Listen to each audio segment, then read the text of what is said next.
Hi అండి, welcome to కేతస్ kitchen channel. ఈరోజు వీడియోలో నేను హై ప్రోటీన్ ఉన్న దోశ రెసిపీని చూపించబోతున్నాను. చాలా క్రిస్పీగా టేస్టీగా ఉంటుందండి. రైస్తో కాకుండా మనం దోశల్ని చాలా క్రిస్పీగా కేవలం ఒక కప్పు పెసరపప్పు ఓట్స్తో చక్కగా ఇలా చేసుకోవచ్చండి.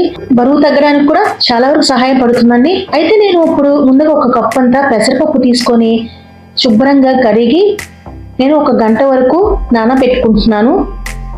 మీరు నైట్ కూడా నానబెట్టుకోవచ్చండి. నేనైతే 1 గంట సేపు నానబెట్టుకుంటున్నాను.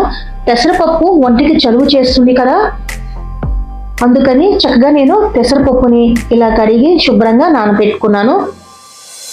ఆ తర్వాత చూడండి, ఒక 1 అవర్ తర్వాత పెసరపప్పు నానిపోయింది కదా. ఇప్పుడు మిక్సీ జార్లో వేసుకుంటున్నాను. అలాగే 1 కప్ అంతా ఓట్స్ తీసుకుంటున్నానండి. ఓట్స్ని చక్కగా ఇందులో వేసుకుంటున్నాను. ఆ తర్వాత 1 ఇంచు అల్లాన్ని వేసుకుంటున్నాను. 2 పచ్చిమిర్చిని ఇలా తింపుకొని వేసుకుంటున్నానండి. సరిపడా వాటర్ యాడ్ చేసుకొని చక్కగా స్మూత్గా పేస్ట్ చేసుకున్నాను. బ్యాటర్ చూసారా ఎంత స్మూత్గా ఉందో. ఆ తర్వాత అందులోకి రుచికి సరిపడా ఉప్పు, 1 టీ స్పూన్ అంతా జీరా పొడి వేసుకుంటున్నాను. అంటే జీలకర్ర పొడి వేసుకొని బాగా ఇలా మిక్స్ చేసుకుంటున్నానండి. కన్సిస్టెన్సీ అంతా ఈ విధంగా ఉండాలి. చూడండి, మీకు చూపిస్తున్నాను కదా. ఓట్స్ మనకి బరువు తగ్గడానికి, కొలెస్ట్రాల్ అనేది చాలా వరకు లేకుండా ఉండడానికి ఉపయోగపడుతుంది కాబట్టి నేను ఓట్స్ని తీసుకున్నాను. రోజు చక్కగా మనము హ్యాపీగా ఇలా దోశలు వేసుకోవచ్చు. ఇప్పుడు పెనం మీద కాస్తంత నూనెని ఇలా స్ప్రెడ్ చేసుకుంటున్నాను.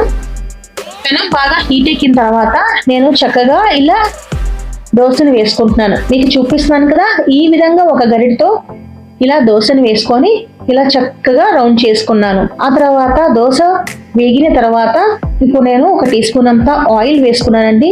ఇప్పుడు మనకి దోశ వేగిపోయింది కదా. ఇప్పుడు నేను చక్కగా రౌండ్ చేసుకున్నాను. మరొక వైపు కూడా తిప్పుకొని ఇలా కాల్చుకుంటున్నాను. ఒకసారి ఇలా కాలిన తర్వాత అందులోకి నేను 1 టేబుల్ స్పూన్ అంతా ఉల్లిపాయ ముక్కలు, అలాగే 1 టేబుల్ స్పూన్ అంతా తురుముకున్న పన్నీర్ని వేసుకుంటున్నాను. ఆ తర్వాత 1 టేబుల్ స్పూన్ అంతా క్యాబేజీ ముక్కలు కూడా వేసుకుంటున్నాను. అలాగే 1 టేబుల్ స్పూన్ అంతా క్యారెట్ తురుము కూడా వేసుకుంటున్నాను. మీకు అవైలబుల్గా ఉన్న వెజిటేబుల్స్ని కూడా వేసుకోవచ్చండి. ఇలా 1 నిమిషం వరకు కుక్ చేసుకున్న తర్వాత ఇప్పుడు వేగిపోయింది కదా, నేను ఇలా దోశని ఇలా క్లోజ్ చేసుకొని ఒక ప్లేట్లో సర్వ్ చేసేసుకుంటున్నాను. అంతే, చాలా సింపుల్గా మనకి దోశ రెసిపీ రెడీ అయిపోయింది. చూసారా, ఉదయం పూట ఇలా మనం హెల్దీగా తీసుకుంటే రోజంతా నీరసం లేకుండా ఉండడానికి మనకి సహాయపడుతుందండి. తప్పకుండా ఈ రెసిపీ అనేది మీరు ట్రై చేస్తారు కదా. అంతేనండి ఇవాళ వీడియో.